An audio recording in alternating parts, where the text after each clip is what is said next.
Welcome to Strange Process.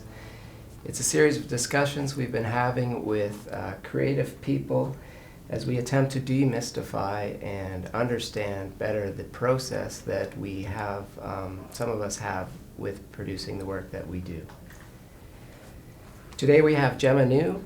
She is the music director with the Hamilton Philharmonic Orchestra and a resident conductor with the St. Louis Symphony Orchestra and the music director with the St. Louis Symphony Youth Orchestra. That's right, yeah. All right. Hi, everyone. Hi, Finn. Hello.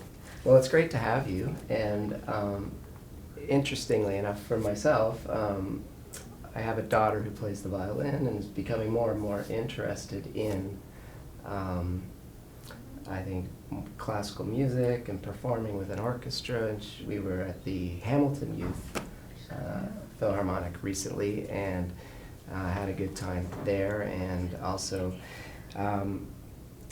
just my own background, having played in bands, indie music bands, here in Hamilton and across the country and through the States in a previous life of mine. So understanding that we have a lot of creative people in our office, we've been trying to get to know others outside of our office, whether they're chefs or musicians or like yourself, have a desire to be creative and produce work that, and we're trying to figure out where that comes from. So it's interesting. So can you reflect on actual mechanics of your creative process? Do you begin with an end product in mind, or do you have a spark that starts an idea and it develops further? Maybe you could talk to that. Absolutely. With the conductor's role, we have something to start with always, and that is the music that has been written by the composer. So you take that book of music and need to analyze it, and not all is clear on the page. You have to take what's on the page and then create something with it. A live performance is always different. It depends on so many different factors. And as a conductor, you need to imagine what will happen in the rehearsals and the concert beforehand, and prepare all those thoughts and collect them into an order so that you can make the rehearsals and the performance efficient and go really smoothly. So it is a creative process, but it's maybe just not starting from scratch. Mm-hmm. It's so we take the score and go through 4 different questions. The conductor will say, what is going on? And that's all the details that are written on that page. Maybe you'd say, who is playing the melody? And you write that down in a book. I'm a kinetic learner, so I like to write down what I'm observing. And I'll write, oboe. First oboe is playing the melody for 4 bars. And then it goes on to something else, and there may be, thousands of bars in a piece. So it does take a lot of time to go through all the details. Who is the oboe playing with? Who is supporting the oboe harmonically? Is there a bass line? Is there a second melody happening at the same time? And what is that conversation?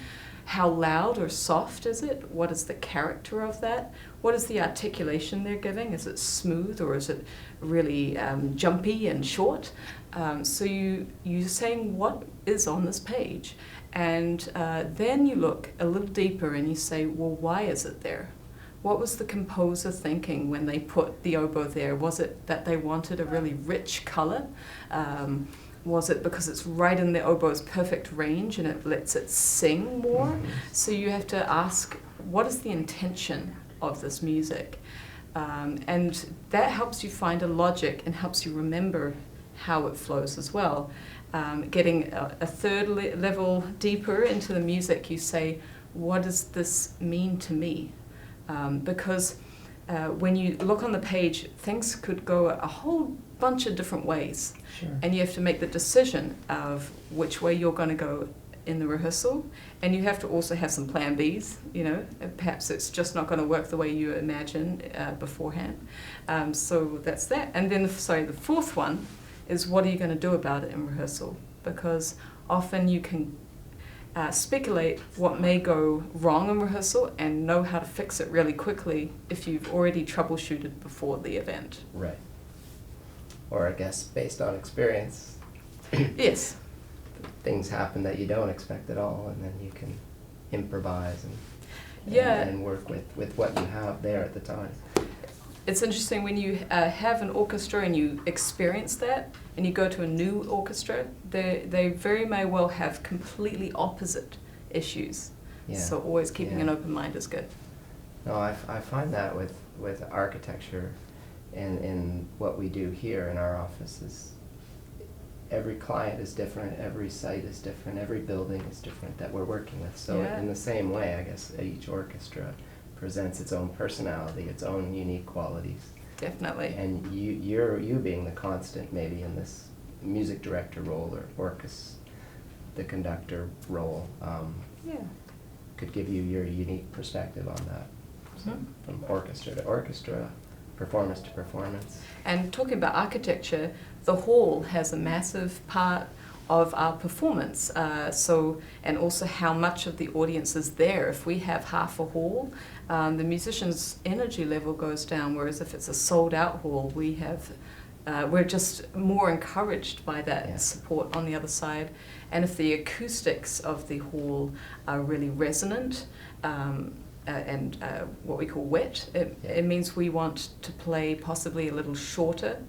If it's a very dry hall, we want to play a little longer and give it that more sound from ourselves, from the instruments. So, yeah. It's very complex and layered, isn't it? Just little subtle things, and they all make a difference. How do you feel, well, this one's kind of tough to describe or think about. Is it the process that's more important for you, the rehearsal, the understanding, all that you just described? Or is there something about the result, the night of the performance, that is more captivating for you? So the life of a program is that you create the program itself and figure out what it's going to be pacing-wise, what's the theme of the program, and that happens maybe 2 years in advance. Mm-hmm. And then you buy the scores, or you have them, and then you start to study them. That's about 70% of the work. And you do that alone, often very late at night, with a lamp and a desk and a pad there, so, to write all the details, and that takes a lot of time, every piece, and it depends on how much time you have, and every piece is different, but that's 70% of the work. And then getting into rehearsals, that's the other 30%, where I think you need to come with a strong idea in mind, but also a very open mind for what the orchestra gives to you, so that we can create the best performance together for that moment. And that's something beautiful about music. It's there, and then it's gone. Yeah. It's a memory. And then the performance itself, when you're in that moment, the conductor in rehearsal has to think of three things. We have to think of what's happening at that moment, but also what just happened and how we're going to fix it in the quickest possible way, because time is valuable, and then what's about to happen, because you always need to prepare people. As a leader, you need to kind of give them the cue before it happens, otherwise it's too late. So we're thinking past, present, future.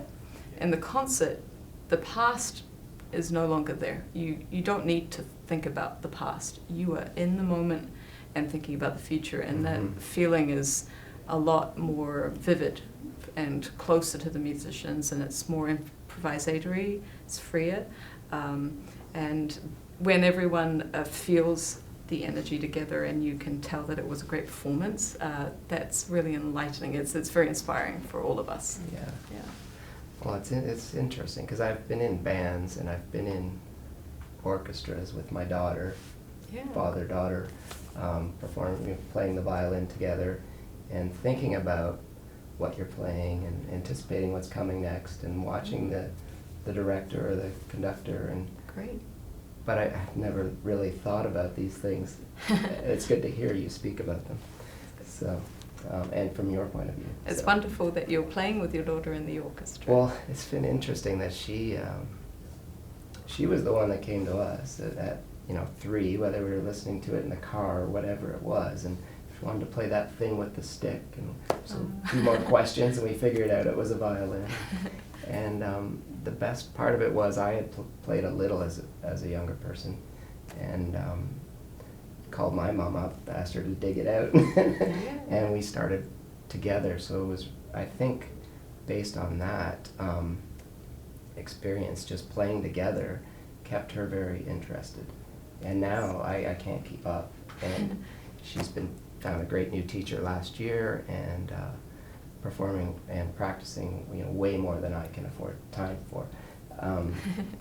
But it's, I think, an interesting thing for me, having some early childhood classical music experience, but then buying a guitar when I had a job and could make my own choices, and started getting more interested in rock music and punk and indie bands, and then trying to figure out how to do that on my own. So for you, I think a question back to you is or something that interests me about what you're trying to do within Hamilton, and deepening the artistic sort of approach of the Philharmonic, and then the reach within the community, and combining that classical canon kind of efforts with more contemporary independent music, like whether it's electronic or other artists doing light shows in combination. So I wanted to hear more about that. Yeah, absolutely. We have such a thriving art scene in Hamilton, and we do like to collaborate with all of these amazing artists as much as we can. So we have had an indie series, which we really enjoyed. We've performed at Super Cruel every year for as long as I can remember, and I think the main thing is that we're all human beings leading our lives, and we need different music for the different moods that we're in, depending on the time of day and how we're feeling. So the orchestra can provide that as well. You said how valuable it is for your daughter and you to play together. When I was young, I had that epiphany that when we play together in harmony, that's one of the most beautiful things, and it's we're creating something we cannot do alone. So it's a really good acknowledgement of what we can create when we come together. And so I'm just very much for orchestral music and any kind, because it's for everyone in the community and for the different times that we need. So one of the series that we've started was the Intimate and Immersive series. So that changes the ambience of the concert entirely. It's more informal and casual. As we said, it's more intimate and immersive for the audience member. So rather than be quite far away distance-wise, our audience is sitting right next to the harpist and surrounding the orchestra. Instead of being in complete darkness, we have lighting of all different colors and video screens that have visual art that complements the vibe of the music. And this is really... I thought brought a lot of people who wanted that. They wanted to relate to music in this way. I think that's a lot, works really well for me, myself anyway. Live music was always something that engaged me way more than listening. Of course, you can listen to it at home or practice it on an instrument by reading music, or but to be there with actual musicians that you can learn from or experience, and it's that again is speaking to the community, or just far more reaching than.